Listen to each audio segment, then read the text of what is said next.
दोस्तों, अगर आपके पास में दादा परदादा की ज़मीन है या फिर इस ज़मीन को आपने खरीदा है या फिर बेचा है, तो ये वीडियो आपके लिए बहुत महत्वपूर्ण है। क्योंकि इस ज़मीन को लेके अब एक नया कानून पास हुआ है। पूरे देश के अंदर ये कानून लागू है और इसके अंदर क्या बातें कही है, ये कानून किस तरीके से काम करेगा, ये पूरी जानकारी आज के वीडियो के अंदर मैं आपको अच्छे से समझाने वाला हूँ। वीडियो बहुत ही महत्वपूर्ण है, बहुत ही फायदे का है, पर आपको वीडियो को बिल्कुल अंत तक देखना है, तभी पूरी जानकारी समझ में आएगी। क्योंकि आपको अच्छे से पता है कभी भी आधी होती वीडियो से जानकारी समझ में नहीं आती है, इसलिए पूरी जानकारी के लिए वीडियो को बिल्कुल अंत तक देखना होता है। और ये आपका अपना चैनल है, इसको अगर आप अब तक सब्सक्राइब नहीं करे हैं तो सब्सक्राइब भी कर दीजिए और साथ में बेल आइकन को भी दबा दीजिए। तो चलिए शुरू करते हैं। तो वेलकम दोस्तों, मैं हूं आपका अपना एडवोकेट जितेंद्र। तो दोस्तों, आज मैं आपको बिल्कुल सटीक और बिल्कुल सही जानकारी बताने वाला हूं। देखो, होता यह है कि जो दादा परदादा की जमीन होती है, जिस जमीन के अंदर आपका हिस्सा होता है, उसको कई बार जो एक हिस्सेदार है, जो आपका भाई है या फिर अन्य कोई पार्टनर है, वो क्या करता है कि उस जमीन को केवल अपने नाम ही करवा लेता है। जबकि उस जमीन के अंदर आपका भी हिस्सा बनता है, वो आपको तो हिस्सा देता नहीं है और संपूर्ण जमीन को अपने नाम से करवा लेता है। तो उसके अंदर आपको अपना हिस्सा कैसे लेना है, सबसे पहले तो ये बात मैं क्लियर करने वाला हूं कि कानून क्या कहता है, किस तरीके से आपको उस संपत्ति के अंदर हिस्सा मिलेगा। तो कानून ये कहता है, देखो, लिमिटेशन एक्ट का आर्टिकल 65 है। इसके अंदर अगर वो आपकी ज़मीन को अपने नाम से करवा लेता है तो आपको 12 साल का एक टाइम पीरियड मिलता है कि उसके लिए आपको वहाँ पे पार्टीशन शूट फाइल करना पड़ेगा हिस्सा लेने के लिए, और साथ में एक टाइटल भी फाइल करना पड़ेगा कि इस ज़मीन के अंदर आपका भी हिस्सा बनता है। और ये अगर आप फाइल कर देंगे तो कानूनी तरीके से जो भी आपकी ज़मीन का जो हिस्सा है, जो आपका उसमें हक बनता है, वो आपको मिल जाएगा। तो इस तरीके से अगर एक ही आपका कोई भाई है, कोई भी है जिसका उसके अंदर हिस्सा है, और वो संपूर्ण आपके हिस्से को भी अगर अपने नाम से करवा लेता है, तो उसमें आप अपना हिस्सा इस तरीके से कानूनी तरीके से प्राप्त कर सकते हैं। तो ये तो जानकारी आपकी समझ में आ गई होगी। अब मैं आपको नेक्स्ट जानकारी बताने वाला हूं कि कई बार ये भी होता है कि जो पैतृक संपत्ति होती है, जो दादा परदादा की जमीन होती है, उसको केवल एक हिस्सेदारी किसी अन्य को बेच देता है, उसके नाम से कर देता है, और जबकि उसके अंदर आपका भी हिस्सा है, आपसे वो पूछता भी नहीं है, आपको पता भी नहीं चलता है, और वो किसी को बेचकर पैसा उठा लेता है, उससे पैसे ले लेता है, उसकी रजिस्ट्री करवा देता है, उसके कानूनी डॉक्यूमेंट्स बनवा देता है। तो उसके अंदर आप अपना हिस्सा कैसे ले सकते हैं और कैसे उसकी रजिस्ट्री को, जो कानूनी डॉक्यूमेंट्स हैं, उनको आप कैंसिल कैसे करवा सकते हैं, उनको आप खारिज कैसे करवा सकते हैं, और कानूनी लड़ाई आपको कैसे लड़नी पड़ेगी, क्या आपको करना पड़ेगा।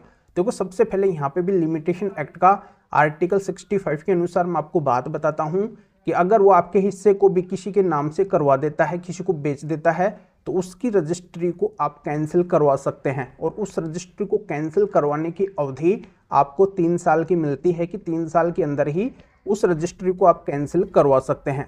पर अगर उस जमीन के अंदर आपका भी हिस्सा है, उसके अंदर आप भी अपने हक को लेना चाहते हैं, तो इसके लिए आपको पार्टीशन शूट फाइल करना पड़ेगा। पार्टीशन शूट आप फाइल करेंगे, साथ में आप कैंसिलेशन भी डालेंगे कि उसने जो भी डिड वगैरह की है, जो रजिस्ट्री उसकी की है, उसको आपको कैंसिल भी करवाना है और उसके ऊपर आपको कब्जा भी लेना है। तो इसके लिए आपको पोजीशन भी फाइल करना पड़ेगा। यानी कि 3 केस आपको एक साथ फाइल करने पड़ेंगे। जैसा कि मैं आपको बताया कि पार्टीशन फाइल करना पड़ेगा, कैंसिलेशन फाइल करना पड़ेगा, और तीसरा आपको पोजीशन भी फाइल करना पड़ेगा। तो इन सभी शूट के लिए आपको 12 साल की अवधि मिलेगी कि 12 साल के अंदर आप ये शूट फाइल कर सकते हैं। जब भी आपके भाई ने या फिर आपके उस हिस्सेदार ने आपके हिस्से को भी उसको बेच दिया है, उससे लेके 12 साल का टाइम आपको मिलेगा। यानी कि मैं आपको समझाया कि केवल रजिस्ट्री को आपको कैंसिल करवाना है, तो रजिस्ट्री को कैंसिल करवाने का केवल आपको 3 साल का टाइम मिलेगा। और अगर आप ये सभी शूट यानी कि सभी केस एक साथ डालते हैं, पार्टीशन भी डालते हैं, कैंसिलेशन भी डालते हैं, पोजीशन भी डालते हैं, तो इन सभी के लिए आपको 12 साल का टाइम मिलेगा। तो इस टाइम पीरियड के अंदर बिल्कुल आप अपने हक का दावा कर सकते हैं, अपने हक को ले सकते हैं, अपने हिस्से को ले सकते हैं। आप चिंतित बिल्कुल भी मत होइए कि आपके हिस्से को बेच दिया गया है, आपसे पूछा नहीं गया है, आपको पैसा नहीं दिया गया है।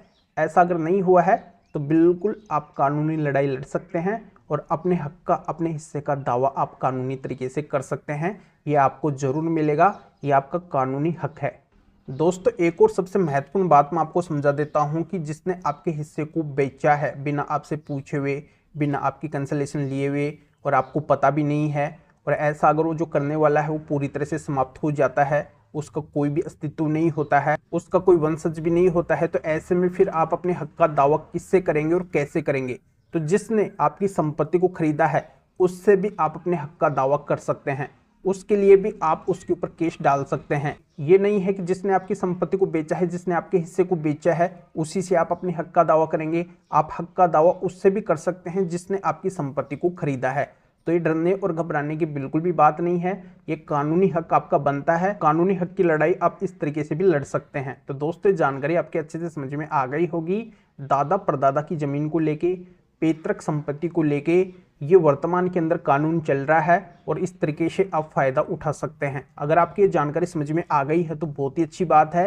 अगर आप इस मैटर में या फिर और किसी भी कानूनी मैटर में अधिक जानकारी मेरे से लेना चाहते हैं, मेरे से फ़ोन के ऊपर बात करना चाहते हैं, तो आप इस व्हाट्सएप नंबर के ऊपर व्हाट्सएप पर मैसेज करके अपॉइंटमेंट बुक करवा के डायरेक्ट आप मेरे से फ़ोन के ऊपर बात कर सकते हैं और अपनी हर तरह की कानूनी समस्या की जानकारी या फिर इनके बारे में समाधान आप मेरे से फ़ोन के ऊपर भी जान सकते हैं।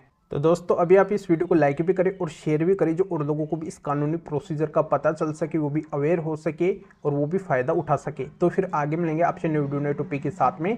आप सभी का बहुत बहुत धन्यवाद।